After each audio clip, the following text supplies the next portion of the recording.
And good morning. Thank you for joining us here on Unfiltered Vision News, bringing you the news unfiltered 7 to 9 a.m. Monday through Friday, Eastern Standard Time. My name is Dr. Ashaki Noni Nichols, and I'll be your host this morning on Monday Recap. Hopefully, you guys had an awesome weekend. There wasn't too much rain going on here in Georgia, which I was so grateful for because it's been interesting. So Dr. C says, greetings, founder. Greetings to you, Dr. C. And thank you so much for joining us here this morning. So, again, I hope you guys just enjoyed the weekend. I know a lot of people are preparing to go back to school, and we had our prayer with Friday, and I focused on prayer for schools that we did here in Henry County, Georgia. And I also encouraged everybody just to pray for their schools, going into the school year. And you know what? Guess what, guys? We can pray for schools every day because they do need prayer, just the teachers, the faculty, just everyone. So we need to make sure we stay focused. And Dr. C, thank you so much for reposting the stream also. So I just want everybody to remember that just because we prayed once, it was just more so like the kickoff for the year. But please continue to pray for your schools, like I said, the teachers, the leadership, the students, especially those middle school students, there's a lot of transition that they're going through, just becoming teenagers and, navigating a whole different world outside of elementary school. But I definitely pray for our babies that are out there going to school. So, with that, we're going to focus on recapping the news for this Monday. I know that there was something that went on just right before we got into the weekend. It was pretty much a new order that President Trump put in place. So, I wanted to go over that first. So, let's check it out. With a live look at Washington, D.C. Today, the president signed an executive order to make it easier for towns and cities to remove homeless people from the streets. Tonight, many are condemning the order. K2's on your side with what this could mean for our region. Good evening. Thanks so much for joining us for K2 News at 11. I'm Deborah Knapp. The order directs Attorney General Pam Bondi to end consent decrees that limit cities from moving people from streets to shelters. Victor Park is live for us in Northeast Portland with reaction from local leaders. Victor? Hey, good evening, Deb. Well, President Trump thinks this effort will make cities safer. In fact, he claims that this order will remove drugs and violent criminals from our streets. Tonight, Republicans are praising President Trump's effort to push cities like Portland to take action on the homeless crisis. We spent $724 million in the Portland metro area, so Clackamas, Multnomah, Washington County, on homelessness last year. And I bet you can ask anybody, do they think that it really changed anything? The order makes it easier for cities to remove homeless people from their streets, like redirecting federal funding to ensure those causing public disorder or suffering from mental illness are moved into treatment centers or other facilities. And it prioritizes grants for cities and states that crack down on illegal drug use, camping, and track sex offenders. The order comes after the Supreme Court ruled in favor of grants passed in Oregon on ticketing homeless people for sleeping outside. Right now, a city ordinance allows Portland police to arrest those camping on public right-of-ways when there is reasonable shelter. And on Thursday, Governor Kotek signing a bill to fund a permanent statewide shelter program. In the meantime, Disability Rights Oregon is announcing Trump's order. People with serious mental illness are more likely to be victims of crime than to be a danger to anyone, the statement says. If we really wanted to make our communities safer, we'd be investing billions in behavioral health services. The order is giving some hope. Trump is taking a stance on this to give more of the authority back to counties and cities. All right, in the meantime, and in response to Trump's executive order, Governor Tina Kotek's office tells me she is focused on how to handle the homeless crisis here in Oregon. And a representative for Mayor Keith Wilson tells me his team is analyzing this executive order and trying to figure out how it would work with current state laws. We are live here in the Kearns neighborhood of Northeast Portland. I'm Victor Park, K2 News. Victor, thank you. Tonight, Oregon Governor Tina Kotek building on her goal to address the homeless crisis by signing a bill establishing a statewide shelter program. The bill invests more than $200 million to maintain shelter services established in 2023. Just 3 years ago, Oregon had one of the worst unsheltered homeless rates in the U.S. Now, in her first day in office, Governor Kotek declared a state of emergency to address the crisis. Since then, the governor says they're on track to deliver 4,800 shelter beds. Today's bill maintains funding for these shelters over the next 2 years. Shelters must offer 24/7 with year-round services to receive state funding.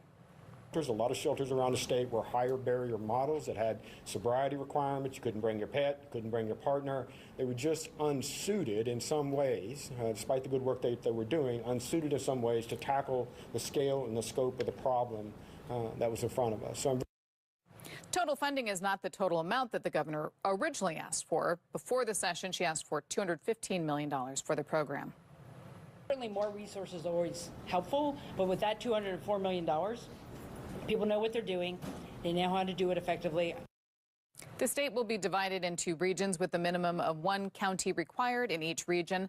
Program rules will be adopted January 1st, 2026. A regional coordinator will be selected by May 1st, 2026, and will assess local needs and distribute funding. Yeah, it's going to be interesting to see how logistically they're going to get this done because unfortunately, they've kind of allowed this outdoor living, this camping in a way.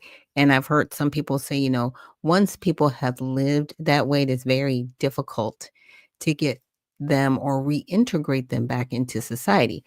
And my main concern with a lot of these programs is that the people that need the resources don't get it, but the people providing the resources have nice offices and nice cars, and they're living well while the people that need to be taken off the street aren't. Okay. So I'm really hoping that what President Trump has put in place will actually work. And here's the executive order that they're referring to. And I want to just show you guys. It says ending crime and disorder on America's streets. So by authority vested in me as president by the Constitution and the laws of the United States of America, it's hereby ordered. Section 1, Purpose and Policy, endemic vagrancy, disorderly behavior, sudden confrontations, and violent attacks have made our cities unsafe. The number of individuals living on the streets in the United States on a single night during the last year of the previous administration was 224,000 was the highest ever recorded. So that's about how many people are living on the streets, over 250,000 people. The overwhelming majority of these individuals are addicted to drugs, have a mental health condition, or both.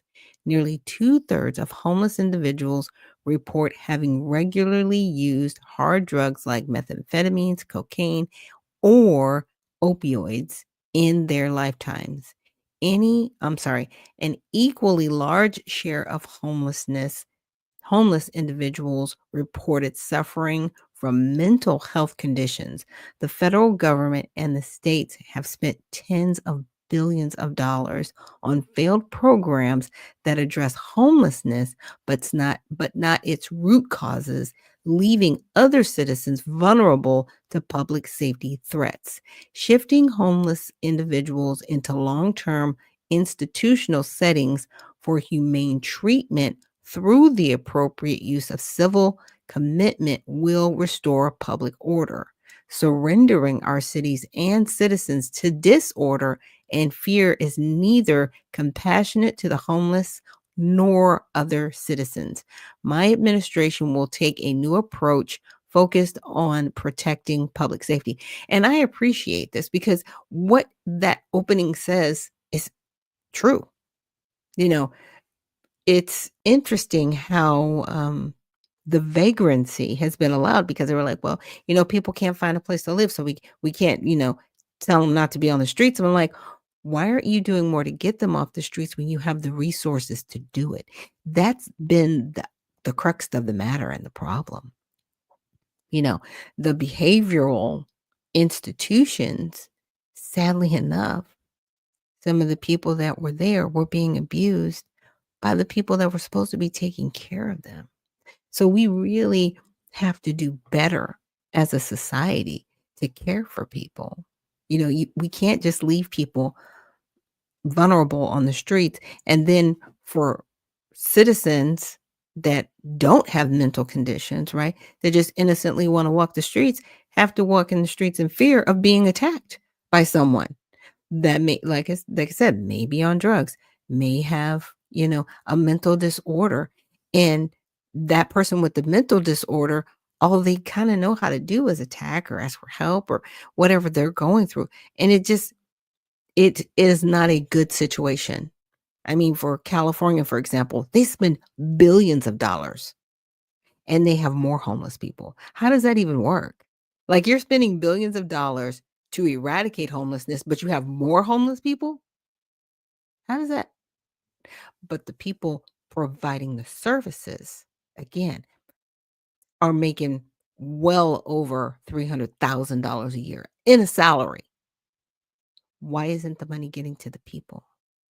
I really appreciate what um, Donald Trump is doing with this, but I truly pray that whoever gets these government contracts, that they're actually doing what they're supposed to do with the money, which means there needs to be auditing services to ensure that people are actually getting the services they need. And when these homeless um, NGOs or, activists that are supposed to be helping these people, when they're not, then they need to be, they need the monies removed.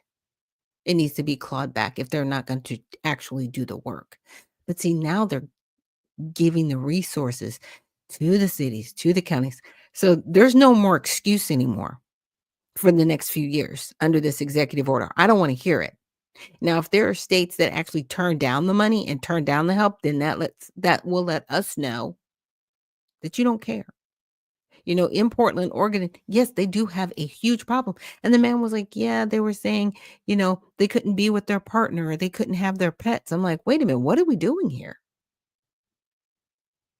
Really? So they were turned away because they couldn't have their pets with them. Okay, I get that.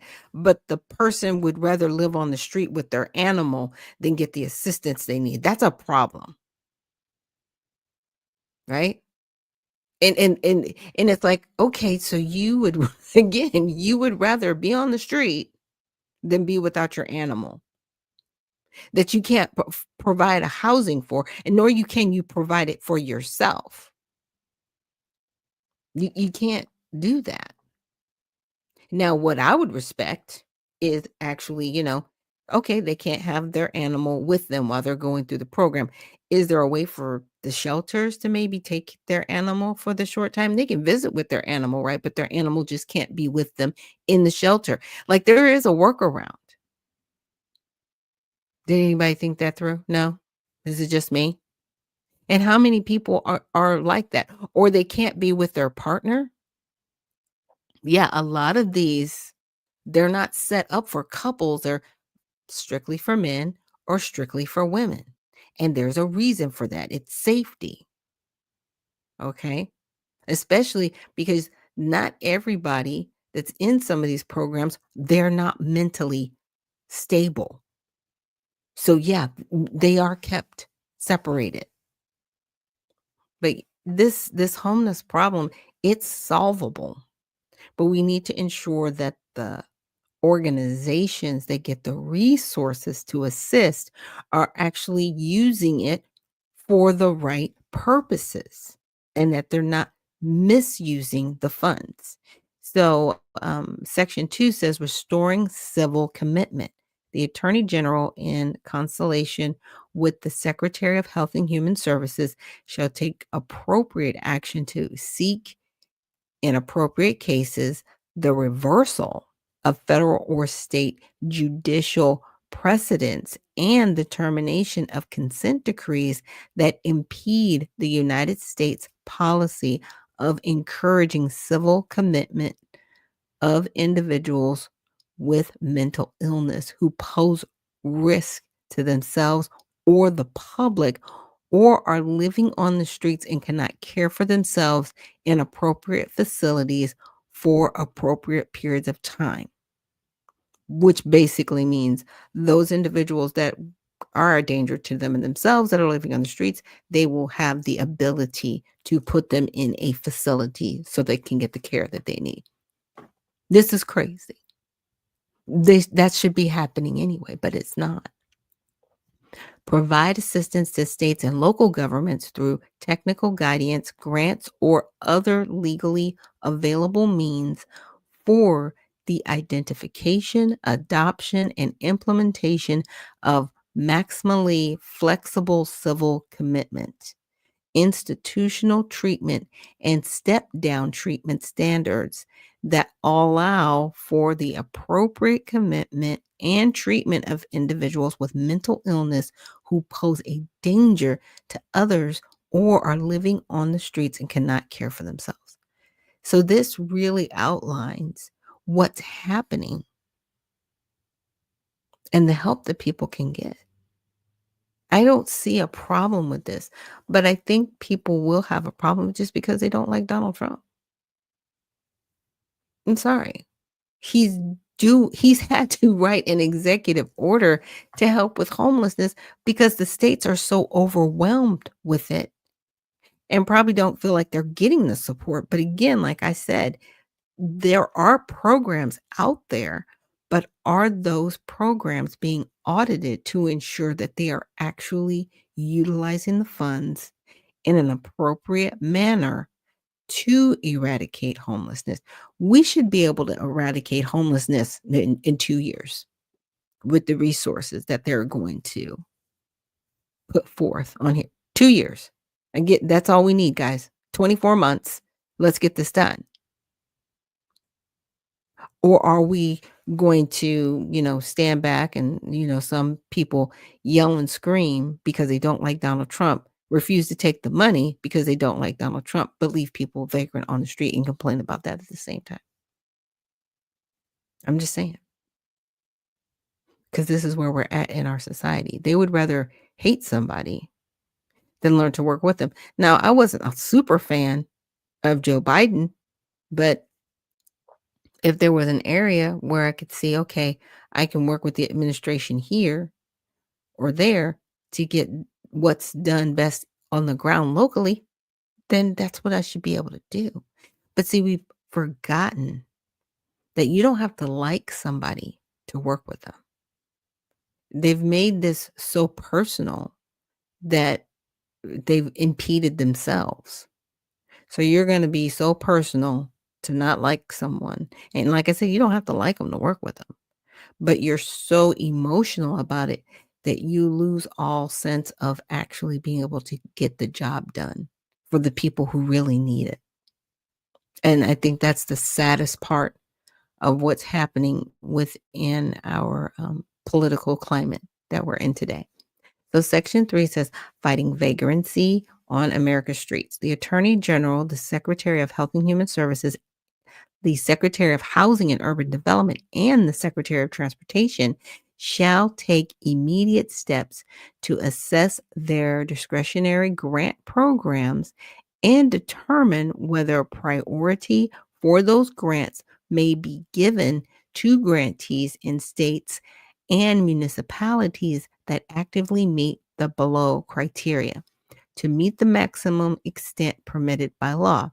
Enforcement prohibitions. Enforcement prohibitions on open illicit drug use, enforcement prohibitions on urban camping and loitering, enforcement prohibitions on urban squatting. So interesting. So there are states that have prohibitions on illicit drug use. Okay. Wow. Okay. Oh, Wow.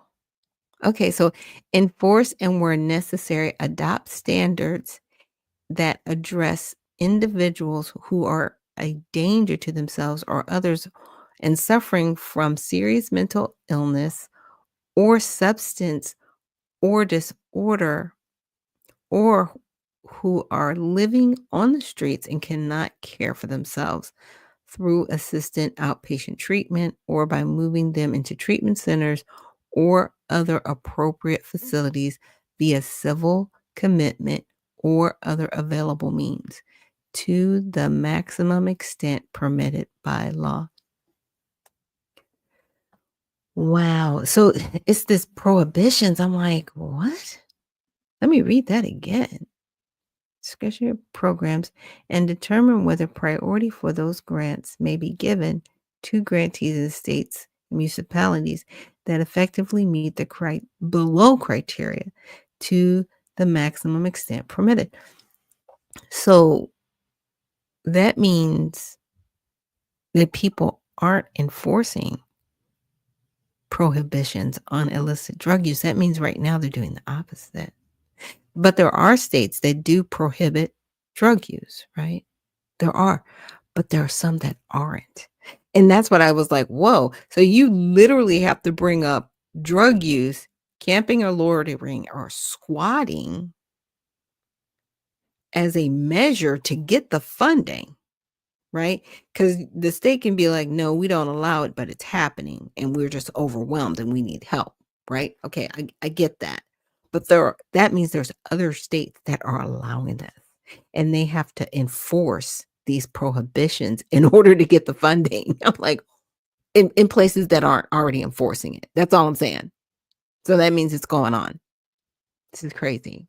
Sean AI, thank you so much for reposting the stream. Like, whoa. Okay.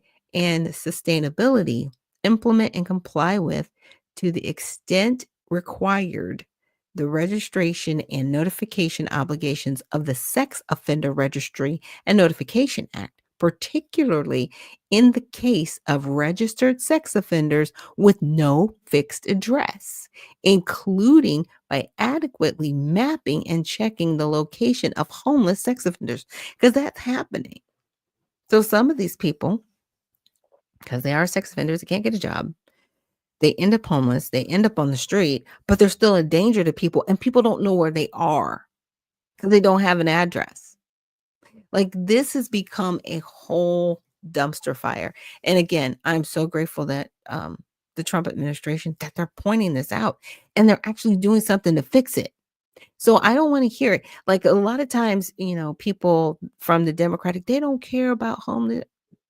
He's wrote a whole executive order, outlined it so that people can get the funding that they need at the state and local level so they can fix this. So you don't get to cry. You don't get to have that fit anymore. Again, you don't get to have that fit anymore because I don't care who's in the seat. I just want them to do the job. And President Trump is doing a job for the American people. What are you mad about? What are you upset about? Or do you just want to be in your feelings to be in your feelings and get nothing done? Because see, that's, in my opinion, that's a lot of what's happening with the Democratic Party right now. They just want to be in their feelings, to be in their feelings and get nothing done. Like, it doesn't work like that. It truly does not work like that. There has to be a point where the Democratic Party understands, okay, you're mad, y'all lost the election. Okay. You don't have control of the House or Senate. Okay. What are you going to do for the American people? That's all I'm saying. That's all I'm saying. What are you going to do? Oh, good morning, Cajun lady. Thank you for reposting the stream. Because, I get it. Y'all was mad and crying. I give you 90 days for that. But has anybody seen anything that the Democratic Party wants to do better for the American people? They're not talking about, shutting down the border more. They're not talking about, helping people who have applied for legal immigration. They're not talking about helping them. But they are upset that the people that are here illegally are getting deported. They're upset and demanding due process for people who go to their hearings, their immigration hearing, and when the judge says, okay, TPS is ended for you, here's your deportation orders, and when ICE picks them up, they're upset about that. They were just told to leave the country. They got their due process. What are you upset about? But you're not talking about the American people and what you can do for them. And this is in my opinion, why the Democratic Party is failing. You're failing. It's so sad. And Cajun Lady says they're upset because their imported voters are being removed. Yeah, well, you're not wrong there. There's been a lot of talk about redistricting, and I have to find the video, but there was I'm not sure if she's a representative at the federal or state level, but she talked about that and said how when people aren't counted in their particular area, it will basically mess up the redistricting that they have. It'll mess up the representation, right? Because based on people, right? Based on people in areas per capita per so many thousand, you have to have a representative. And so, to Cajun Lady's point, they were trying to flood in people because, see, when they look at population, they don't look at who's here legally and who's here illegally. They just look at population. So everybody's kind of thrown in. And then they're like, oh, well, we need to get people to represent in these certain areas, and we need to, basically expand. And that was part of, the Democrat playbook. I hate to say it, it's a playbook because it happened in, was it Minnesota, where there's a lot of Somalis. And I know people were like, where did these Somalis come from? I think they were sent here like on a refugee program or something like that. So they now get here, and there's so many of them, but now they literally have taken over Minneapolis. Cajun Lady says, yes, and so they've taken over. And I know people are like, well, how did they? Because they did it based on numbers. It wasn't based on actual citizenship. Because if it were based on citizenship, we would actually have fewer representatives. We would. They would have to shave the house on both sides, probably Republican and Democrat. Because if you actually looked at citizenship, yeah, there's a smaller amount of citizens than there are illegal people in certain districts. I'm not saying all over the United States, but I'm just saying in certain places. I think Marjorie Taylor Greene, she's trying to do something with the census, and having them add and separate out people that are actual citizens and people that are undocumented and not citizens at all. And I think part of her wanting to do that is so they cannot do the whole redistricting, get that word right, or add seats to the House for representation of population. We really have to get back to who's here legally, who's not here legally, so that we do have the best representation in the United States. Because right now they're just playing a numbers game and trying to control, and it's sad. Thank you so much for joining us and reposting the stream this morning. So with that, we're going to take a quick break, and then we're going to come back and talk about this a little bit more. Definitely get into more of the news because this is the Monday recap. So happy Monday, everybody out there, and I'll see you on the other side.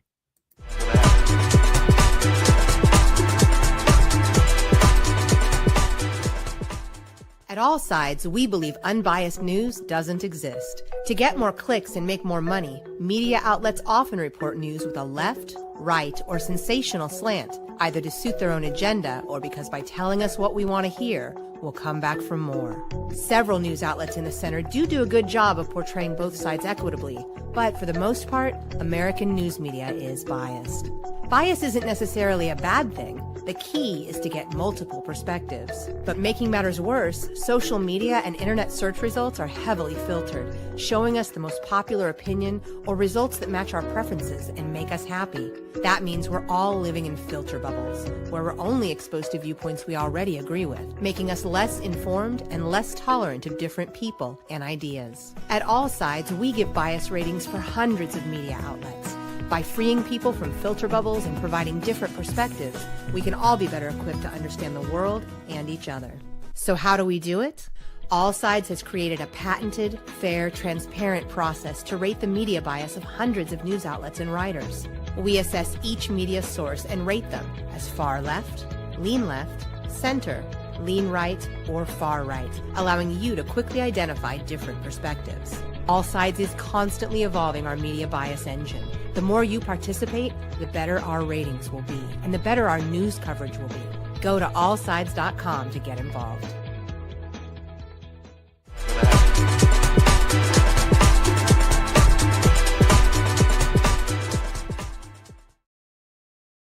And we are back. Thank you so much for joining us here on Unfiltered Vision News, bringing you the news unfiltered Monday through Friday, 7 to 9 a.m. Eastern.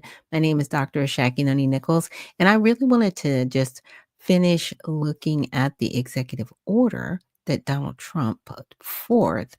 And in it, I wanted to check out this section that I found really interesting. So it says the Attorney General shall ensure that homeless individuals arrested for federal crimes are evaluated consistent with 18 USC 4248, and that's a code, to determine whether they are sexually dangerous persons and certified accordingly for civil commitment.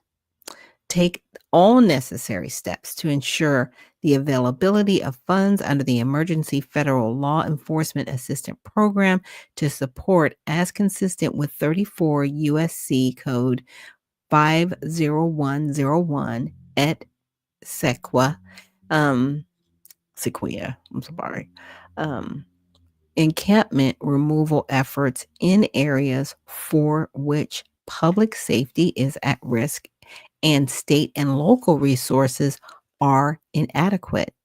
Assesses federal resources to determine whether they may be directed toward ensuring to the extent permitted by law that detainees with serious mental illness are not released into the public because of lack of forensic bed capacity at appropriate local, state, and federal jails or hospitals, and enhance requirements that prisons and residential reentry centers that are under the authority of the Attorney General or receive funding from the Attorney General require in custody housing release plans and to the maximum extent practicable require individuals to comply. Mouthful, but I just wanted to read that because it was like, okay, so we're bringing the attorney generals into this, to ensure that this is done, because this is part of their job to make sure that this is done right. But again, like I said, I really want to make sure that there's compliance and that these, even these attorney generals down to the state and local levels, that there are audits done and that people are actually doing their job and they're not just taking the money, right? They're not just taking the money, but they're doing their jobs because, there were some reports out there, even with the fires that happened in Los Angeles, they had that whole, fire aid concert and all of these entertainers came out and they raised a few $1,000,000 that did not get to any of the people whose houses had burned down. And that was the reason they did the concerts. It was like Band-Aid and Farm Aid and all of these other aids. I don't know when people are going to learn. When these entertainers are up on stage going, yeah, we need to help these people. They're never going to get the money. And I'm talking about the people that actually need the help. They dance on their ashes, literally, and will not help them rebuild. It's disgusting. But that's what's happened in California. It's truly, truly sad. And so let's get into all sides. So we have Cajun lady says they don't care about the people. They don't. And that's the crazy part to me. I'm like, wait a minute. You are up there and all the fanfare. You got the t-shirts going. You guys are raising your fists like, yeah, we need to help these people. These people in Los Angeles. And insult to injury, and I'm going to have to cover this, there are now squatters making encampments on their property that they haven't been able to get permits for to rebuild. Now, remember back in January, there was like whole big meeting that Trump flew there, had a meeting with Karen Bass, and I think Newsom didn't show up. It was crazy, right? And she was like, oh no, they're going to get to rebuild. Don't worry about it. Don't worry. These people still don't have permits to rebuild their homes. Still. And now they have to deal with squatters trying to squat. And they do have squatters' rights laws. And guess what? These people might actually lose their homes. Literally, after losing everything and it being burned down, and they're not getting the permit so they can rebuild. Now they've got to deal with this. I mean, this is crazy. Like Karen Bass needs to be thrown in jail. And I mean, she's harboring illegals. She's not doing right by the Americans that are there. There are constant riots. They're doing what they call a flash mob robberies still in Los Angeles. I mean, it is insane what is going on in California. Nothing's being done. So we definitely need to pray for those in California that they can get some relief. Now it says Israel announces humanitarian pauses to allow aid into Gaza. So Israel said on Sunday it would pause military operation for 10 hours a day in certain parts of the Gaza Strip to let more humanitarian aid reach Palestinians and restore power to a key water treatment plant. And Cajun Lady says it's all being done by design. You're not wrong. You are not wrong. And then they'll turn around and say, we didn't do anything. What are you talking about? We're trying to help you. And they'll have what do they call the 15-minute cities? Yeah, cat's out of the bag. They've already, wrote up the plan in 2021 for 2028. So everything that we see before us, to Cajun Lady point, it's by design. They're just following the playbook. And they're just mad because it's being interrupted. And people are bringing their plans to light and calling them out. Call them to the carpet. So for the details, under the new directive, military operations will cease from 10 a.m. to 8 p.m. indefinitely in the Al-Mazwai humanitarian area, central Deir al-Baha, and Gaza City. Israel also said designated routes for aid envoys will be in place from 6 a.m. to 11 p.m. So aid deliveries, Jordan and the United Arab Emirates, dropped 25 tons of aid into Gaza as of Sunday evening local time, according to Reuters Center Bias. The Egyptian Red Crescent said it would send more than 1,200 tons of food to the southern Gaza on Sunday. Palestinian health officials said at least 10 were injured by falling aid boxes. This is crazy. I mean, you're getting aid to people and you're still injuring them. But what's so crazy to me, it's like, okay, we're going to cease, doing military operations for this time indefinitely. Why don't you just stop doing the military operations altogether, 24 hours a day, 7 days a week? How about you do that? How, what?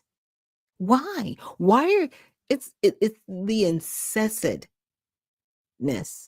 of Israel to just keep this going. Like I've said, people have asked me this offline all the time. It's like, as a Christian, I pray for the people of Israel.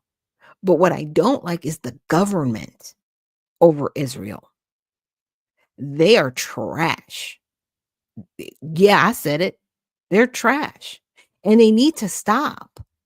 You need to stop. You keep picking fights with people and bringing stuff up so you can remain in power and have this. Oh, nobody's messing with y'all. Stop it.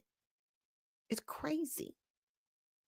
So according to the World Health Organization, oh yeah, 63 Gazans have died of malnutrition so far in July. Earlier this week, France said it would recognize Palestine as a state. So I don't know where it gets to the point where, Israel's going to be held, I'm sure they are, by ICC, but stop.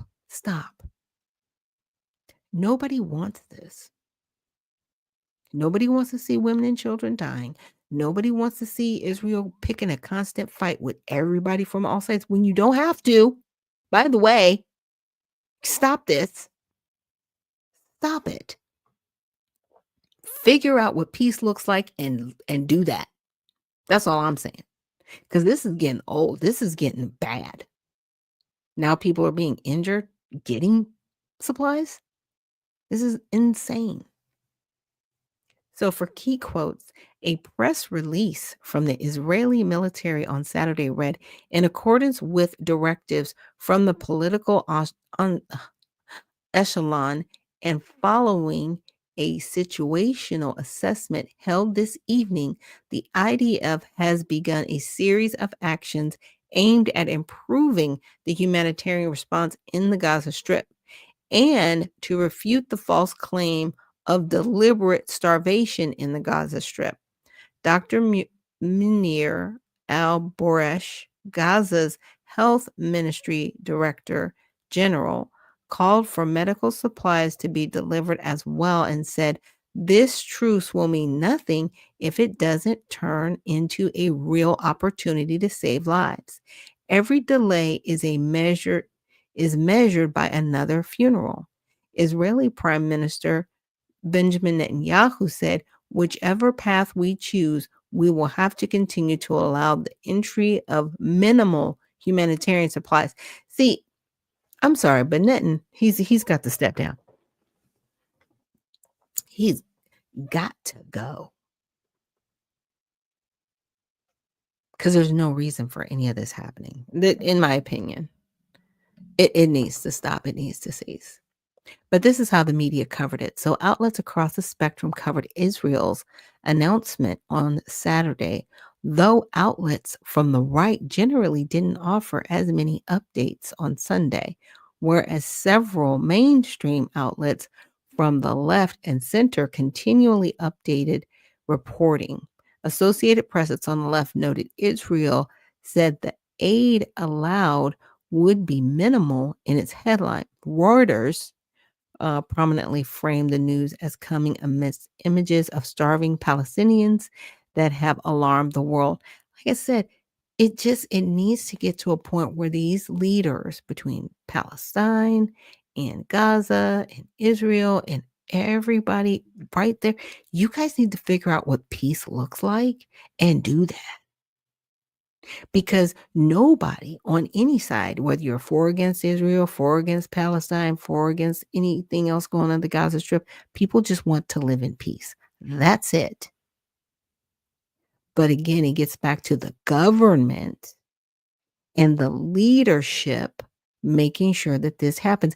Innocent people shouldn't have to die under your leadership. They shouldn't. And it's sad that people are. It really, truly needs to stop. And I think we can do better. We can. and we have to. I just don't understand what's going on with this. Okay, we got to talk about it. I don't want to talk about it, but we got to talk about it. This whole Epstein thing, right? And Ghislaine Maxwell facing DOJ interview amid pardon discussion. Why do people keep bringing this up? They keep bringing this up like Trump said, I'm going to pardon her. He never said that, but they keep bringing it up. Well, what if he does? What if he does? Okay. If you ask someone a question and they answer you, that doesn't mean that's what they're going to do. You asked a question, but they keep trying to frame it as, okay, he wants to give him a pardon. There's no pardon discussion. Y'all asked a question. That's it. It's so crazy to me. So Ghislaine Maxwell, the convicted partner of the late Jeffrey Epstein, was interviewed by the Department of Justice as speculation about a potential pardon. Speculation about a potential pardon from President Trump arises. There was no speculation, and there should be no potential. He was asked a question. This reminds me of how he got to be deemed a racist when people kept asking him, are you going to deny the KKK? He slipped up in an interview. I think it was either with somebody on CNN. And because he didn't answer it appropriately and quickly, they just jumped on it. Oh, see, he's arrested. What? Okay, in order to be a racist, you have to commit a racist act. You've got to be involved in racism to be a racist. Racism is the verb. Okay. Racist is the noun. Like that's who you help me. But stuff like this is a distraction. He never said he was going to pardon her. So Maxwell is 5 years into a 20-year prison sentence for her role in Epstein's crimes. On Thursday and Friday, she sat for a series of interviews with Deputy Attorney General Todd Blanche, according to Maxwell's lawyer, David Marcus.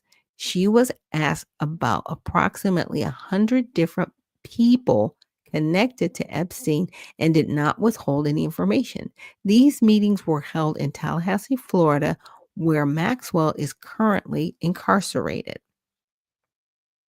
So when asked by reporters about a possible pardon, he was asked, they framed the question. Trump said, I haven't thought about it. I'm allowed to do it, but it's something I haven't thought about. Marcus expressed hope that Trump would exercise his power to pardon in a right and just way. Okay, they are just creating him saying, yeah, he just said, I haven't thought about it.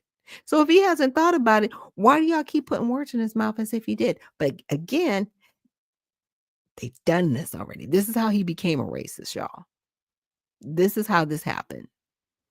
Now, a lot of people, they, kind of get, well, you like Trump. It's not about liking or not liking. I like the policies that he's put forth. I like the job that he's doing because guess what? He's not going to be in the seat forever. He's going to be gone, long gone, playing golf, playing with his grandkids, having a good time, doing his thing as he should. But stop putting words in his mouth to create context. It's crazy to me. So for context, the talks come amid mounting pressure on the Trump administration to release more information on the Epstein case after it claimed there was no client list and suggested no further prosecutions will occur. Trump has been trying to distance himself from Epstein, particularly after a Wall Street Journal report alleged that his name appeared multiple times in the Epstein files. And it's interesting. There's a report. Well, where's the files? Where's the names? So you're alleging this, but you're not showing proof. Like, where's your proof? And it's stuff like this that's so crazy to me. So critics argue that Maxwell, who has a vested interest in her responses, might be an unreliable witness. That's weird. Okay. She's going to be unreliable? She's in prison for 20 years. But she's unreliable witness? Okay, whatever. So the Washington Examiner that leans right bias emphasized Trump's comments about a potential pardon. He never said that. He never said he was going to potentially pardon her. It's like this is how these lies start. For Maxwell and his efforts to shift focus onto Epstein's connections with high-profile Democrats. He never said he was going to potentially pardon this person, but this is how they're framing it. And this is a right-leaning. It's just so crazy to me. So Newsweek, the center, focused on Marcus's statement that his client it can finally say what really happened. The Daily Beast that leans left highlighted Maxwell's revelations about approximately 100 individuals linked to Epstein and her potential quid pro quo tactic for a pardon.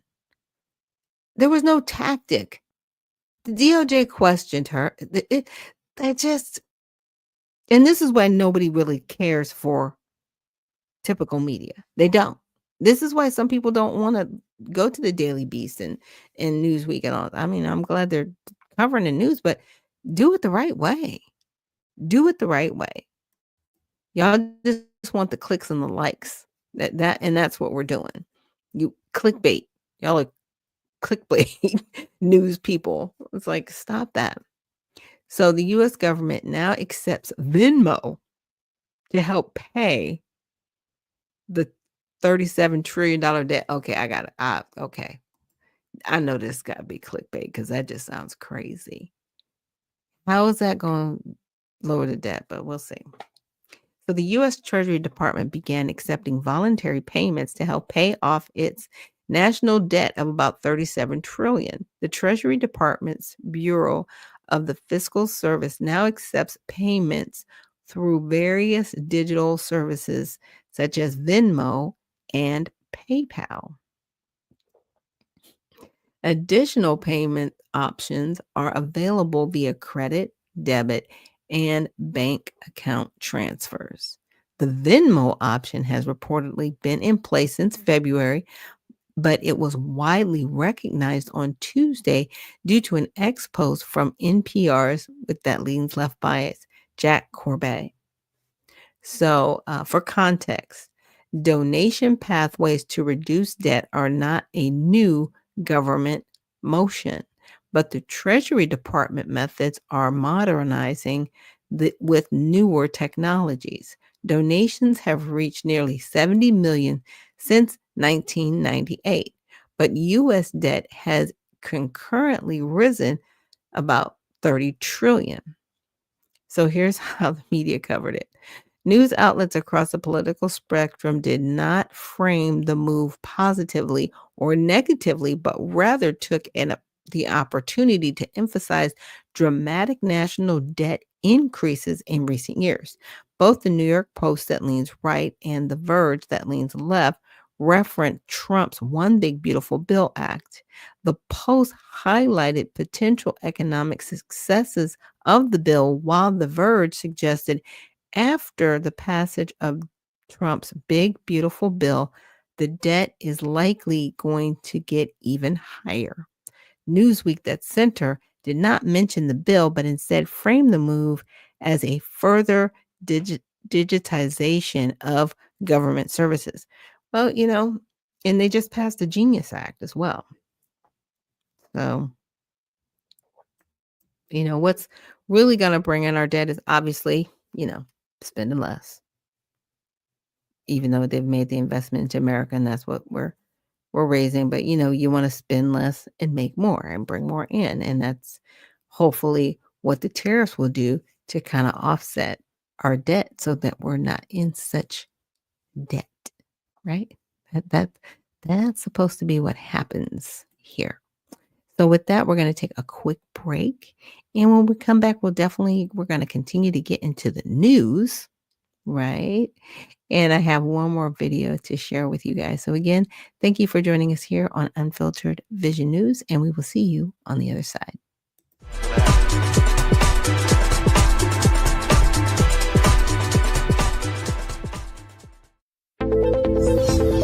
The browsers of today are broken. They've been overtaken by a barrage of sneaky and annoying ads, trackers that follow your habits, and cookies that build profiles, and all sorts of other internet clutter that's taking precedence over the content that you want to see. In fact, these useless bites can take up to a whopping 50% of page load times, with a third of it anxiously trying to learn more about you. To make matters worse, some ad blockers are even letting ads through when large advertisers pay them. But do you really want a leaky ad blocker?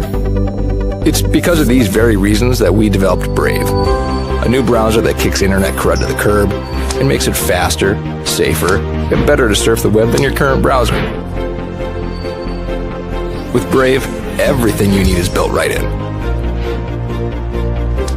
We integrated technology that automatically blocks trackers, annoying ads, and shields everything that can cramp your style and destruct your privacy. With it, you can expect increased speeds nearly 2 times faster on laptops and up to 4 times faster on mobile. And unlike any other browser, Brave allows you to support your favorite publishers with automatic micropayments, so it's a win-win for you and your favorite sites. To top it all off, Brave is open source, because we truly believe it's our web and we need to fix it together. So ask yourself this question: do you want a web browser made for the internet of today? If so, try Brave. It's faster, safer, and ad-free.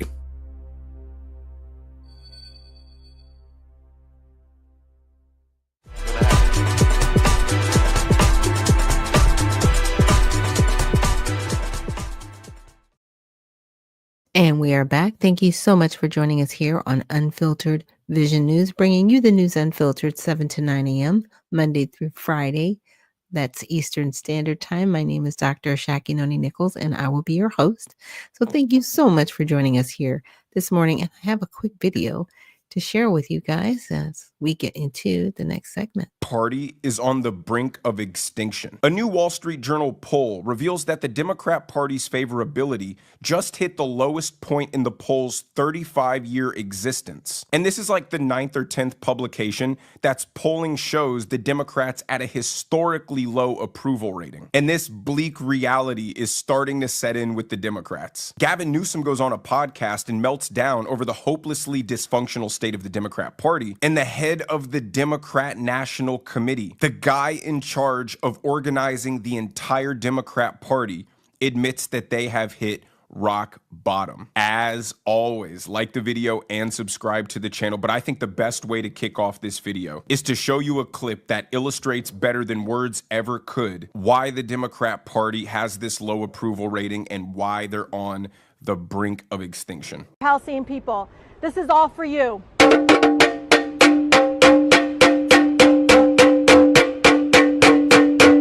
So that was Congresswoman Rashida Tlaib, part of the left's ultra-radical squad and best buddies with Ilhan Omar and AOC. And she took to Instagram to protest for letting more humanitarian aid enter Gaza. And her brain thought that the most effective way to accomplish this was to grab a container from the congressional cafeteria that might have been part of the salad bar and take a metal spoon and start clanking on it. She then, after having that horrible idea, saw the recorded footage of how it looks in practice. And then at that point, her own sense of shame didn't kick in and tell her not to do this, nor did anybody around her tell her not to do this. And so she ends up posting an embarrassing, cringy, ineffective, and worthless video that only makes her look unserious and incompetent. It does nothing to further her cause. And that summarizes exactly what the Democrat playbook has been since Donald Trump got elected. Useless performative antics that only make the Democrats look bad. It's a result of their constant inflammatory and exaggerated rhetoric that raises every issue to a 5-alarm fire. And then when the Democrat base expects these politicians to meet the moment accordingly, they respond with Instagram videos of them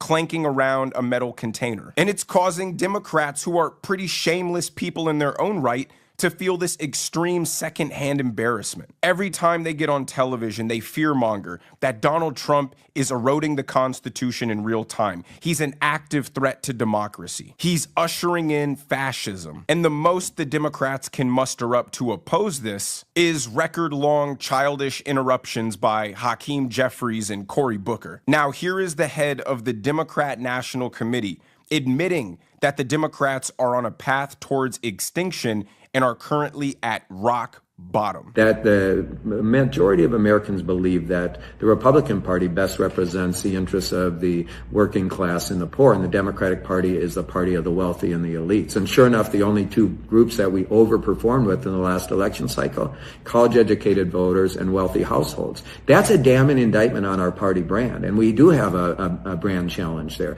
You know, it wasn't as a result of just one single election. I've seen for some years now us continue to lose ground with many parts of our code. Now I'm going to pause that really quick. It's interesting. He goes, that goes against our party brand. Are you more focused on brand or actually taking care of the people? That's weird to me. Because your brand, if it's not translating into legislation that's going to help anybody, what is it doing? That's really crazy to me. I'm like, I'm sitting there listening to him like, wait a minute, that's what's important? Your brand? Not the fact that you actually have representatives within your party violating federal law, harboring illegal citizens? That's not concerning, but your brand, that's concerning. It's concerning that, you know, there's more rich people and college educated people in your party, and you're no longer the party of the working class. Well, really, neither party really is. And that's just my opinion. Because the leadership, right, in both parties, and this is sad to say, they do focus on the people that can give them money, which means they don't focus on the people that can only give them $5. They're not concerned about those voters until they need them, right? And that's when they go on their local tours, you know, running around like they're God's gift. Give me money, but still ain't do anything. You know, I appreciate everything that Donald Trump is doing and that what others are trying to do in the parties. But what I'm saying is the overall leadership, it's a bad look for both parties because they're both focused on ideology. Really, branding, that's what's important. Let's continue. And so it doesn't surprise me where we're at, but guess what? When you hit rock bottom, there's only one direction to go, and that's up. I have to hand it to him. That is a very optimistic way of looking at your imminent destruction. The problem with the Democrats is they ostracized and ignored the concerns of anyone who wasn't part of the far radical left. And by catering to the desires of their violent revolutionary base and relying on inflammatory fear-mongering rhetoric to get their point across, they've created a climate where their supporters are demanding that their politicians go and get shot in order to prove their opposition to Donald Trump, which is actually kind of reasonable. If the politicians I supported were also telling me that the United States was about to get taken over by Adolf Hitler 2.0, I'd sure as hell be demanding a whole lot more than clanging around a tin can on an Instagram video. And because Democrats are only theater kids who know how to perform for the cameras, their base is now demanding action. And the Democrats don't truly believe these things that they've been saying about Donald Trump. They just use it as a way to deflect and ignore talking about their own failures and totalitarian tendencies. So now they're in a position where neither moderates nor radicals like them and think they're effective. And that's what leads Gavin Newsom to melt down over the Democrat Party being historically unpopular and historically ineffective. It's exhausting. I'm sick of it, and I don't want to be on the receiving end of that anymore. I'm sick and tired of being on our heels. Got to be on our toes. It's not about, fighting back. It's about leaning forward, and it's about setting the tone and tenor. I'm sick of this party needs to wake up. These guys aren't screwing around. And I say this not in literal sense, but they're assassins when it comes to the way they weaponize grievance and the way they play politics. Yeah. Enough. Assassins at the way they weaponize grievance? Nobody's weaponizing the grievance. If anybody weaponizes grievance, I can see the Democratic Party doing that. You know, y'all are fighting for illegal immigration at every point in turn, even though nobody wants it. But then you want to turn around and say, hey, the Republicans, they're weaponizing this grievance. They're not weaponizing the grievance. They're following federal law and removing people illegally from the country that shouldn't be here. But again, he's not going to get into any policy direction. He's not talking about how people aren't actually getting laws that work in their favor. All he's doing is playing emotional politics. Because as much as he keeps saying that they're weaponizing grievances, that's all you're doing right here. You're getting the people that are still siding with you going, yeah, give it to him, Gavin. Really? For what? For what? I mean, what more goddamn evidence do we need? Excuse my language. I mean, they've rolled back the last half century. In real time, that's just 6 months. Right. Can you imagine this guy having an additional 42 months with no system of checks and balances, no oversight? I mean, seriously, the hell else more evidence do you need? This is an existential moment. I mean, he's just mad because if the Democrat Party remains this unpopular, his presidential aspirations are hopeless. But I love his analogy that Republicans are political assassins. They're not messing around. Gavin Newsom's failed high-speed rail project in California is the poster child for ineffective Democrat governance. The project was supposed to be completed 20 years ago. It's $100 billion over budget, and they still haven't even laid a mile of track. It is the poster child for overregulation and bloated bureaucracy, financial mismanagement and corruption, because I mean, where did all of this money go? It went to somebody, most likely people who turned around and donated that money back to Gavin Newsom. So of course he views Republican effectiveness as akin to authoritarianism. He can't even fathom that Republicans can get things done in a meaningful way. So he's threatened by it. He has to demonize it. And that's why the Democrats are facing extinction, because any voter who might possibly even be thinking about not voting for Donald Trump looks at the Democrat Party and can't even consider them a viable alternative. And here's the Wall Street Journal's polling showing just that. Donald Trump is underwater by 17 points on how he's been handling tariffs. And yet, voters trust the Republican Party on tariffs more than the Democratic Party. It's like this on just about every issue we tested except for one. Democrats hold a lead on health care.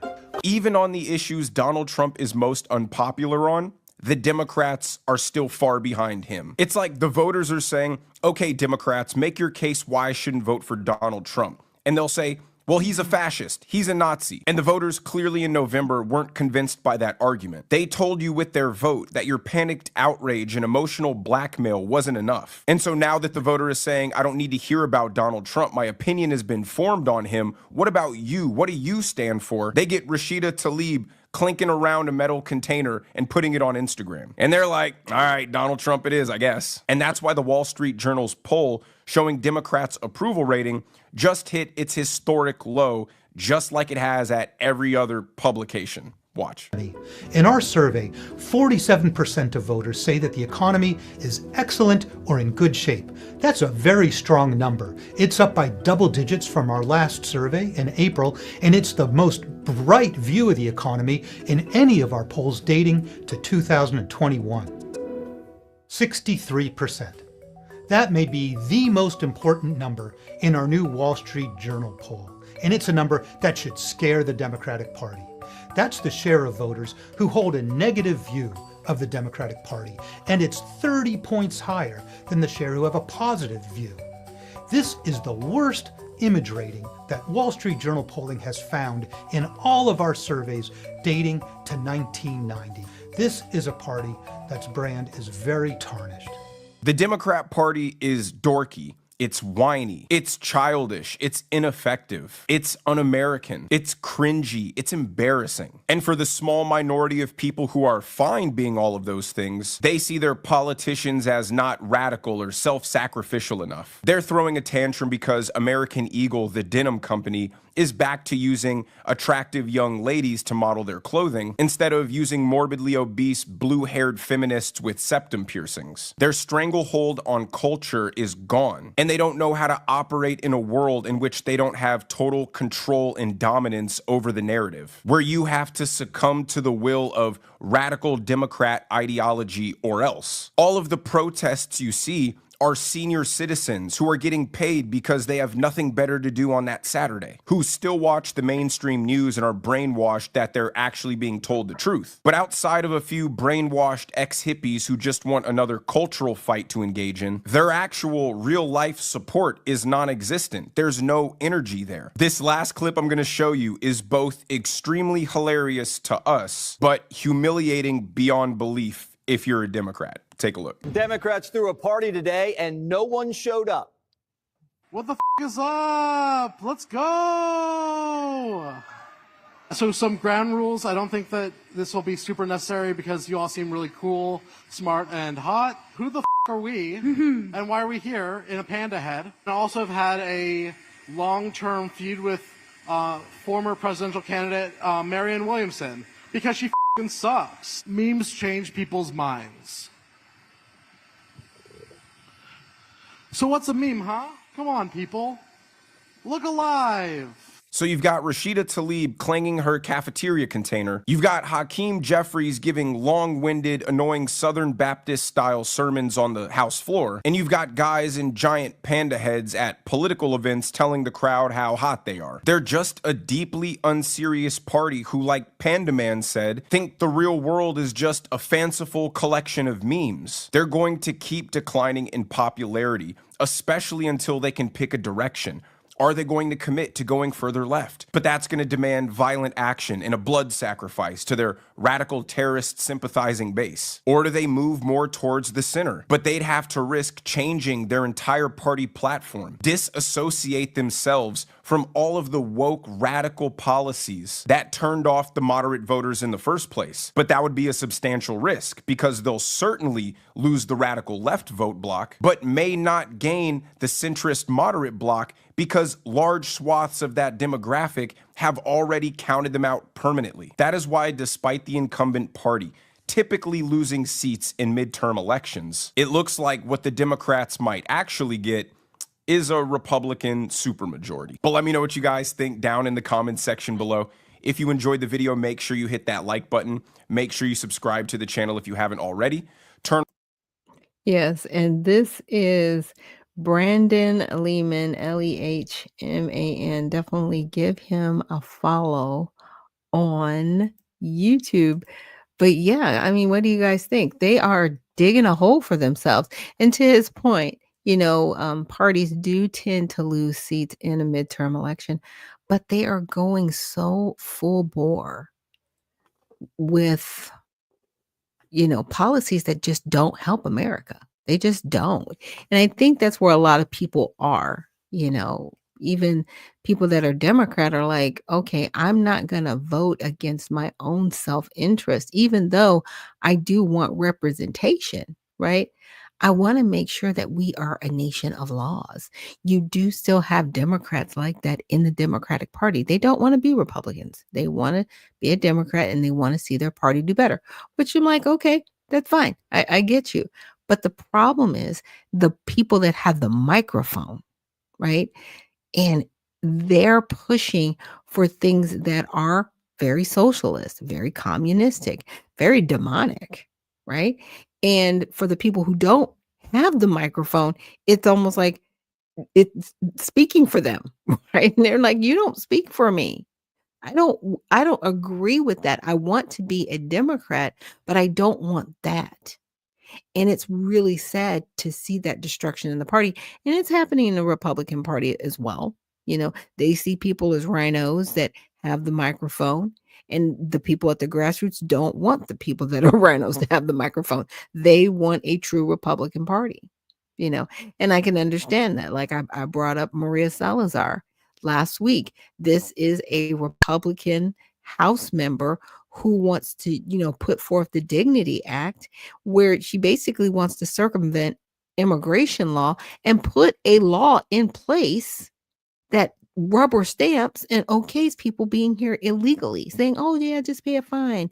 You're just, you're still hardworking. No, these people need to be sent home. You sound worse than Satan and a Democrat. Stop that. We are either a nation of laws or we are not. And that's it. When you keep trying to shoehorn in things that are not right, it doesn't make it better for anybody. It's worse down the line generationally for our children and our children's children, grandchildren, so on and so forth, to clean up the mess that's been made. Because right now, that's what's happening. That's all that President Trump is doing. He's just cleaning up the mess. He's like at the end of the parade that came through, the pooper scooper, the guy like brushing all the confetti because it can't stay on the street because nobody will be able to pretty much live and walk around. Like that's what he's doing. That's what the Republican Party is doing right now. Because the Democrat Party was like, yep, we're going to let everybody in, let them do whatever they want to. We're going to, tell kids they can have sex changes and you did that. You did these things. And now he's got to spend time fixing what you've done and how you destroyed the country. This wasn't just like, policies that, we can just roll back. Like, you literally were focused on destroying the company and you still are. And that's the crazy part. I think that's what's so insane to me. I'm really glad I came across that video from Brandon, and he brought up a lot of good points. I do apologize for the profanity from Governor Newsom, and he's sitting there trying to, justify what's happening, calling, Republicans political assassins. They just go after it. It's like they wouldn't have to, honestly, if the Democratic Party were actually focused on following the law. I'm just saying. Political assassin is a really interesting term to me because when I think about assassin, I think about people actually taking another person's life, like a hit, right? But taking that other person's life at the behest of somebody else. Yeah. So I see that term a little bit differently than maybe he's trying to frame it. But I wanted to get back into more of the news on all sides, and we've got this Trump AI plan. It seeks to boost U.S. competitiveness and roll back regulations. Now, during Trump's first term, when he was 45, I remember he seemed like he sat with this big, thick book of regulations that companies have to go through. And it was like a binder, like maybe yay thick, right? And he ended up throwing it in the trash. He was like, this is ridiculous. This is why we can't get anything done. So President Trump unveiled a strategy to promote U.S. innovation in artificial intelligence, which aims to remove regulatory obstacles and address perceived bias. So the 28-page AI action plan outlines over 90 policy actions officials say can be implemented within a year. It calls for building data center infrastructure, promoting American technology, and encouraging AI use across government and private sectors. The plan also advocates for repealing policies that hinder AI development, including loosening copyright rules Trump calls unrealistic and harmful to U.S. competitiveness. Trump is expected to sign 3 related executive orders, including one targeting what the administration deems as woke or ideologically biased AI systems. So for context, the Trump administration perceives the expansion of AI infrastructure as a strategy to outpace China in AI. Former President Biden had previously signed an executive order calling the safety and security standards in the use of AI within the federal government, but this order was rescinded by Trump on his first day in office. Okay. So this is how the media covered it. Fox Business, that leans right bias, wrote Trump is going all in on AI and included support from Meta's chief global affairs officer, Joel Kaplan, who praised Donald Trump's bold strategy. It framed the plan as innovative and beneficial for job growth. Politico, which leans left, highlighted Trump's criticism of copyright regulations, but noted officials said the issue should be left to the courts to decide. It also cited concerns over the plan's approach to federal permitting and oversight rollbacks and its close alignment with the tech industry. The BBC that center noted Trump's past actions on AI and quoted the White House saying, with the right policies, the U.S. can lead in AI and secure a brighter future for all Americans. It is also quoted crypto czar David Sachs saying the plan will monitor for emerging and unforeseen risks from AI.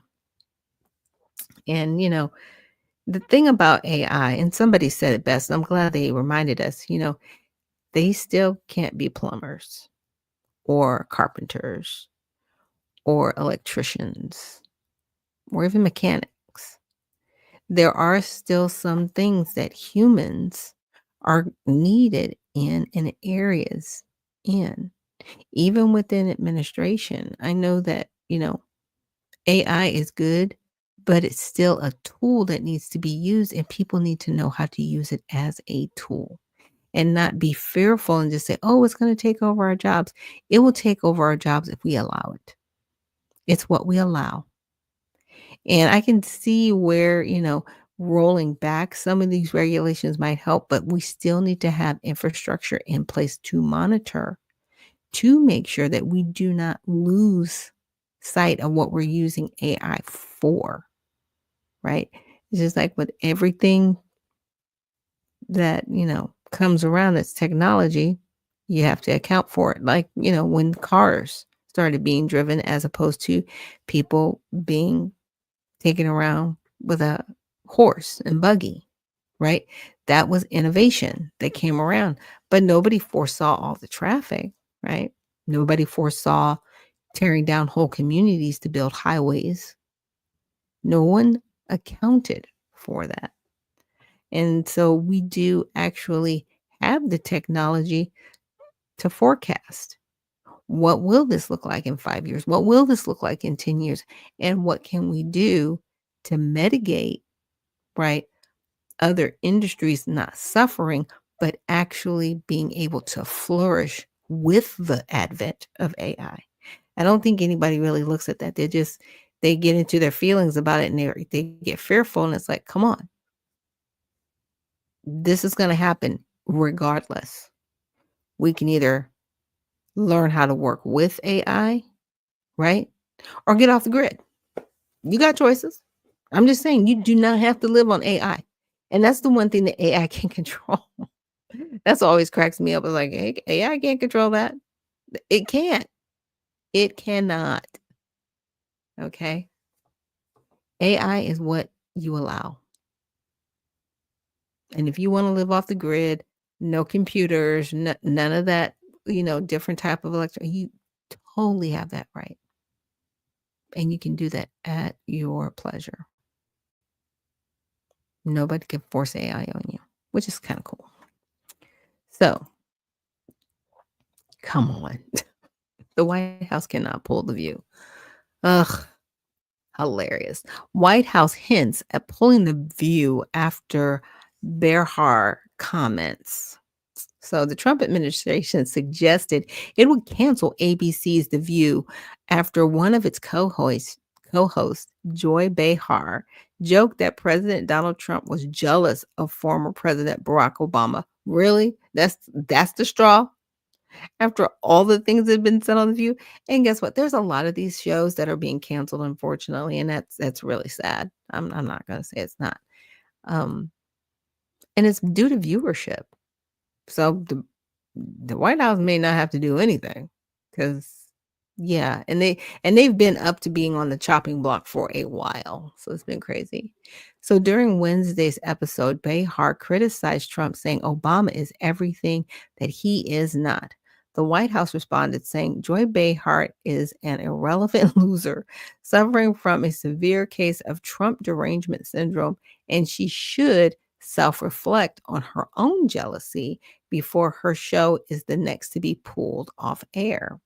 There was speculation about the future of the show. However, on Thursday, co host Whoopi Goldberg said, "We'll be back for our new season in September." Okay. Yeah, because like I said, they've been grappling back and forth for about over 2 years now if they were going to continue with the show because of low viewership. People just don't want to watch. And when they go in on certain subjects that are very controversial, they lose viewers, and it's sad.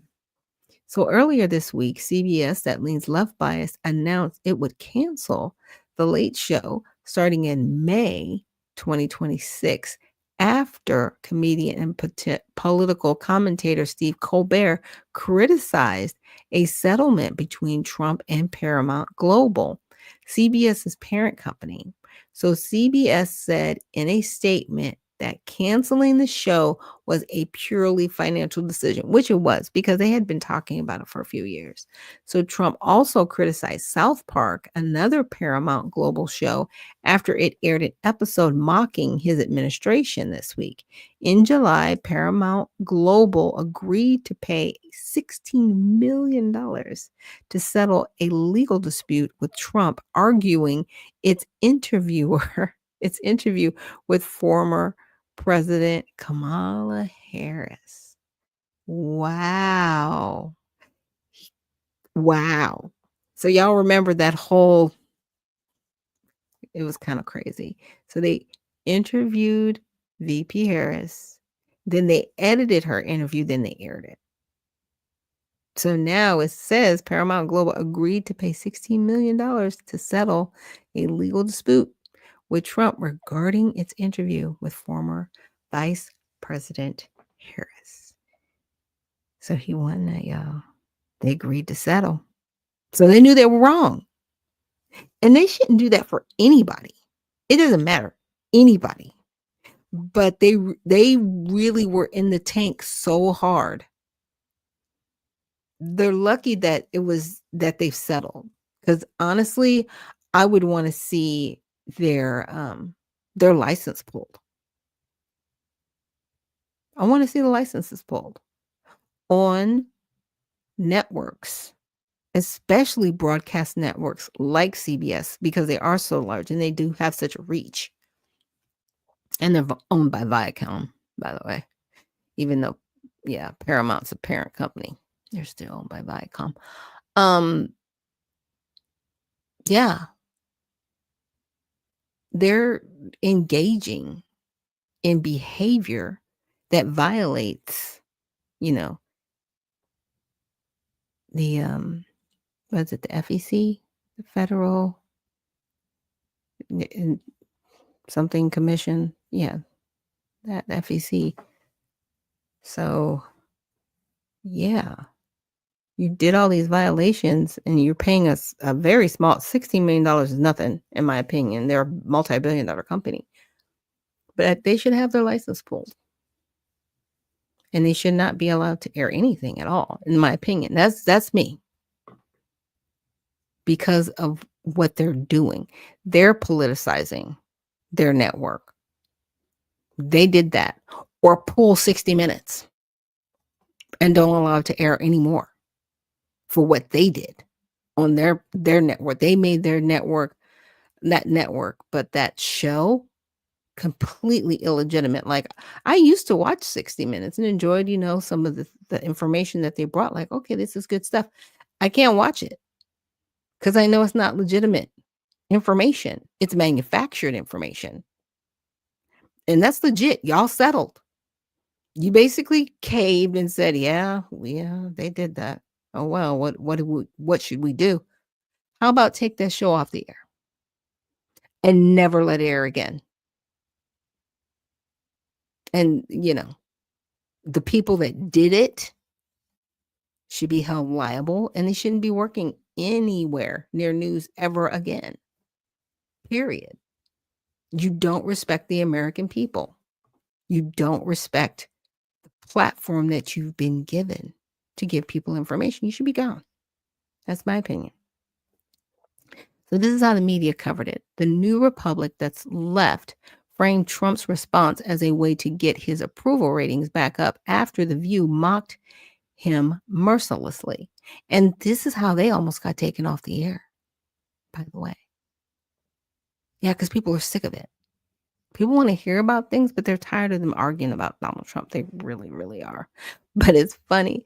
As much as people hate Donald Trump, that's how they're making their money. It's so crazy. So Spud McKenzie says, did you enjoy 60 Minutes or did you enjoy our brother, the late, great Ed Bradley? Well, I enjoyed some of his commentary too, but I liked when Barbara Walters was on there. There were a lot of different commentators on 60 Minutes that I liked watching because, in my opinion, growing up, they just had good information. So I thought, right? And as I've gotten older, just learning how much manipulation has gone on in our media is just heartbreaking, because 60 Minutes was something that like I said, I honestly just enjoyed it and looked forward to it and looked forward to seeing like the different interviews they would have with people and just what they did and what they represented, for American culture. And just to see, really? Y'all went that far in and didn't think you were going to get caught? I mean, it was just crazy to me. And now they just, their reputation just done. Was it worth it is my question. That is so sad. And I do miss Ed Bradley. He was great, getting to see the different articles and news that he would bring forth too in that education. And I guess I just looked at it almost as more of an educational space than just the news. It's like they went beyond what the news would bring. And so Fox News, that's right, highlighted the White House's response and The View saying it is ranking number 1 in households. It also mentioned that CBS is losing $40 million a year. The Hill that centered framed the dispute in the context of Trump's ongoing settlements with major news companies and a $15 million to settle a lawsuit the president brought against ABC last year. So, everybody was covering like, yeah, but at the end of the day, they settled. They settled because they knew what happened was wrong and it shouldn't have been. But like I said, I would like to see situations like that, right? Where if the broadcast network isn't going to lose their license, then remove the show from the air. Like I said, 60 Minutes should never be seen again. Period. And with that, we're going to take a quick break. And when we come back, we're going to get into more Monday morning news recapping and recap the news for you guys. So thank you so much for joining us here on Unfiltered Vision News.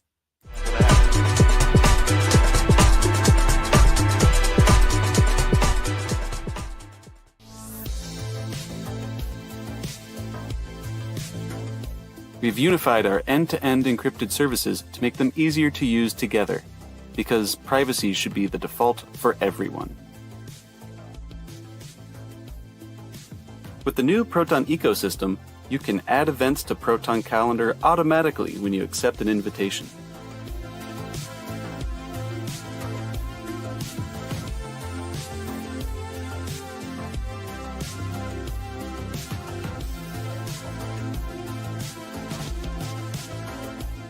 Easily share large files with a secure Proton Drive link.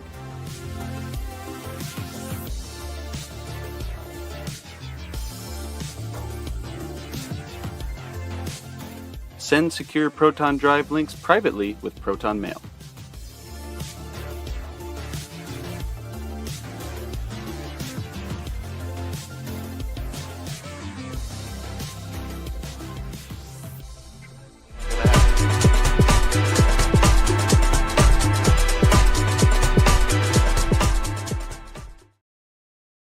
And we are back. Thank you so much for joining us here on Unfiltered Vision News, bringing you the news unfiltered Monday through Friday, 7 to 9 a.m. Eastern.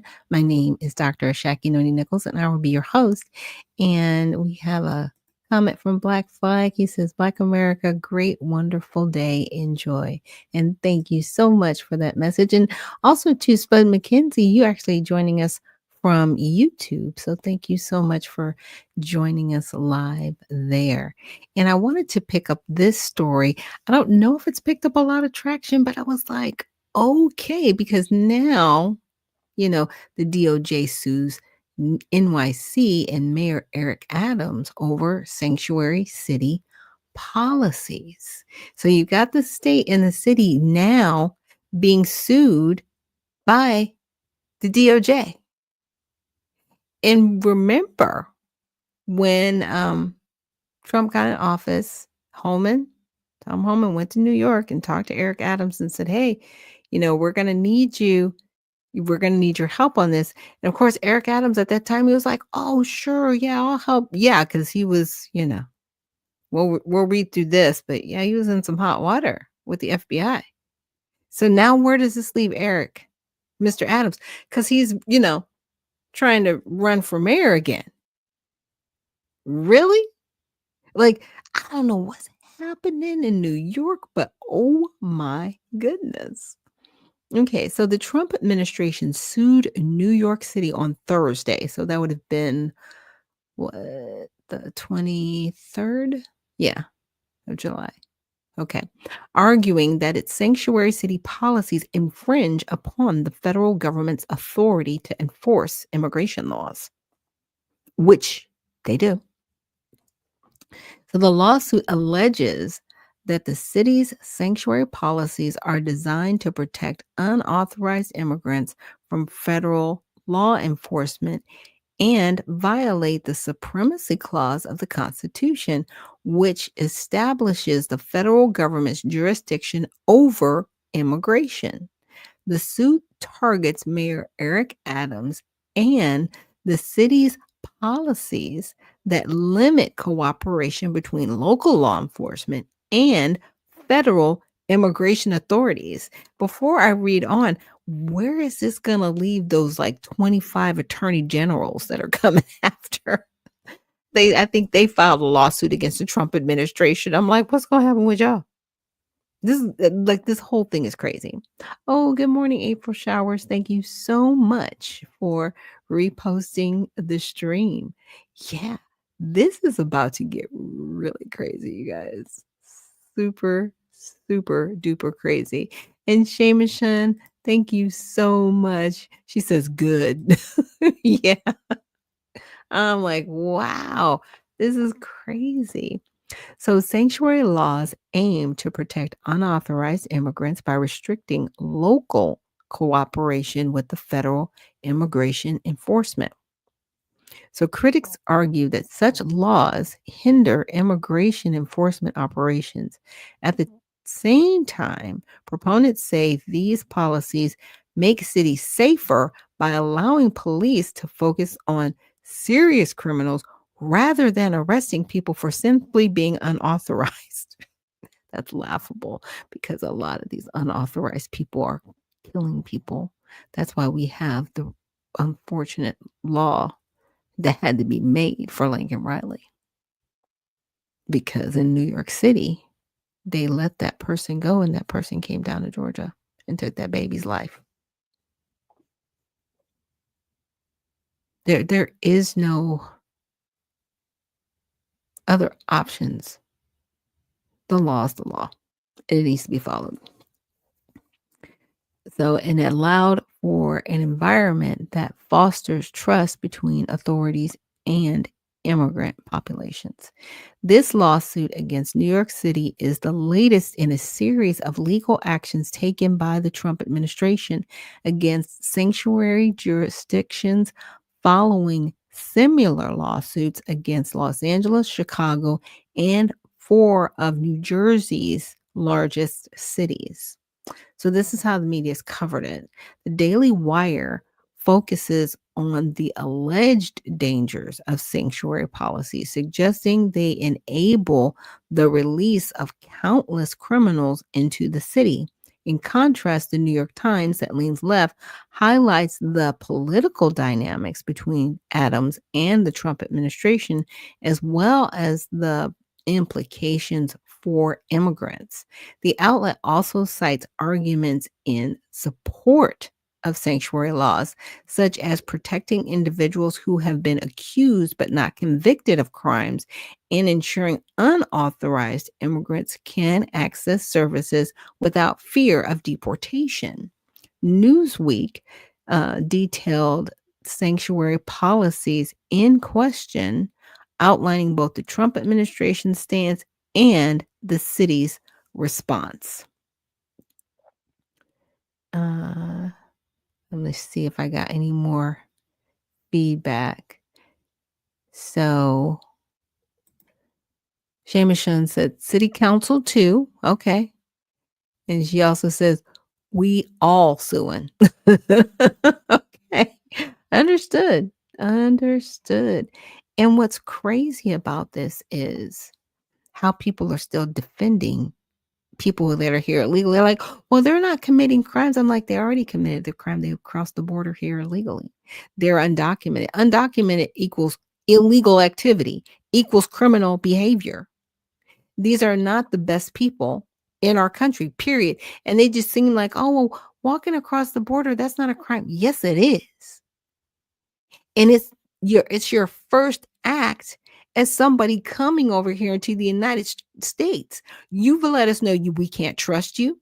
You are okay with violating laws. You do not care about America, and you do not care about others around you here in America. You're okay with being a criminal and being over here and taking up resources, period. But they don't talk about that. They try to get people to go along with this whole thing that's the heartstring, the emotional side of politics. And Shamashan says, this will be a real battle. It will. It truly will. And, like I said, what I really find absolutely fascinating about this entire thing is how much these people don't care about the immigrants that are doing this the right way. Have you seen anybody that's a Democrat come up and say, yeah, we're caring for those that are in line who doing this the right way? Yeah, I'll wait, because I haven't seen it. They don't care about the people that have, done it the right way.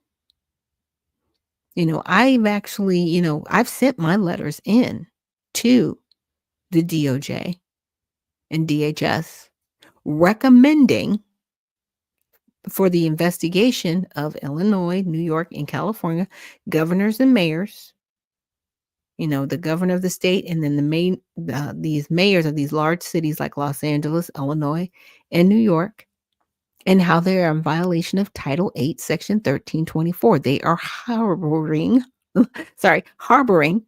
illegal immigrants.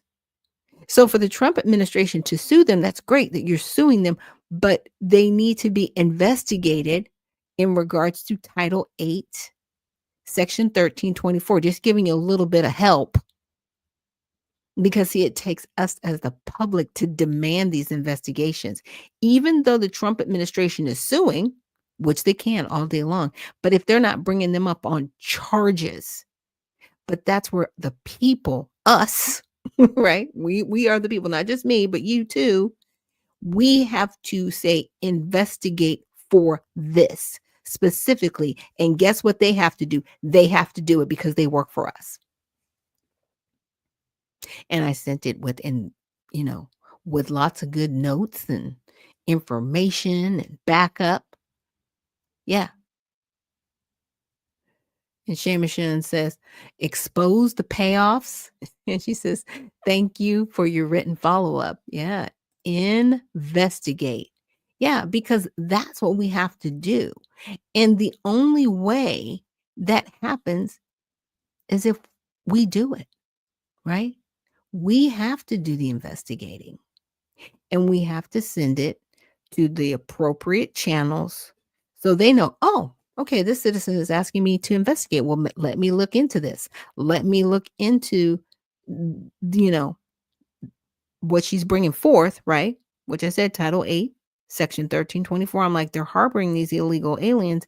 And here is where they admitted to doing it. So I've got the websites with the articles, with the videos where they admitted with pride. And it's very interesting to me because these people hold office and they don't realize it's like, no, you're in violation of federal law. And when you are in violation of federal law, it does trump your state law. No pun intended. But it overrides your state law. It does. Because the crime that's being committed is a federal crime. Immigration is a federal crime. It's not a state crime. States cannot dictate how immigration is carried out. That's not their lane. It's not their jurisdiction. The only thing where they get involved is when they're interacting with people and their immigration status, right? If they are here legally and they're trying to get a driver's license or anything like that, that's where that interaction comes in at. But the state cannot determine what happens as far as immigration law. That's not their lane. But for the longest time, they've been dancing back and forth and playing this game. And this is why they've brought this lawsuit, because they are out of order. They are out of line. They cannot do these things. They are in violation of federal law. Now, just like one section of the Constitution talks about the naturalization clause. And we went over this, a couple months ago when I started the show. And I brought up how, within the Constitution, it does state that the only body that is allowed to change, and I'm paraphrasing, immigration law is Congress. That's it. Congress can only determine immigration law. The states do not get to determine immigration law, but they're doing it. When these sanctuary states and cities, I think there had always been an undercurrent of it, but then they boldly came out with it when Trump was in office the first time. And they just acted like, well, we're just sanctuary. Okay. We're just sanctuary. You are in violation of Title 8, Section 1324. You are harboring people that you know are on the soil illegally. And now we have people that, want to deter ICE from taking these people, which is also a violation of Title 18, Section 111. You can't do that either. And these are federal laws that are being broken. It's weird that we live in a time where people just they are lawless. But the Bible talks about that. The Bible talks about how there will be people in the last days, they will be completely lawless. That everything that is good will be bad, and everything that's bad will be lauded, and people will be embraced for the evil that they do. They won't be shamed for the evil that they do and told, no, that's evil. You can't do that. Nope. They will be celebrated for the evil. And then the people that are doing good will be demonized. And we're here. And we just need to, understand where we're at. And it's sad that it's come to this. It's truly disheartening, that our own DOJ has to go against these states, but they have to do it. They have to set the record straight. And I don't care whether you're a Democrat, Republican, Independent, the law is the law and it needs to be followed, period. We can no longer tolerate people just acting out. Where does that lead us? If we are not a nation of laws, then what are we? Period. I'm so grateful that the United States, with the dysfunctions that it has, we at least have our freedom. And there are people that fight to get over here every day. But for those people fighting to get here, if you can hear me, do it the right way. And for people that are here the wrong way, you need to return to your country of origin, and you need to do this the right way, because that person who filed for immigration the right way, you're disrespecting them by being here illegally. It's a complete disrespect. Complete. And Shemishin says they were provoked to follow suit. Yeah, they were. And now it's hopefully people won't get too caught up in this emotionally, and just remember why they're bringing the suit. And they're not bringing the suit to cause conjecture or, look at me, look at what's over here, what we're doing. They did it because this is what the American people voted for en masse. We want law and order back in our country. And with that, we're going to end the show for today. But thank you guys so much for joining me here on X, Facebook, and YouTube for Unfiltered Vision News. And remember, stay well, stay focused, and stay unfiltered. We'll see you tomorrow.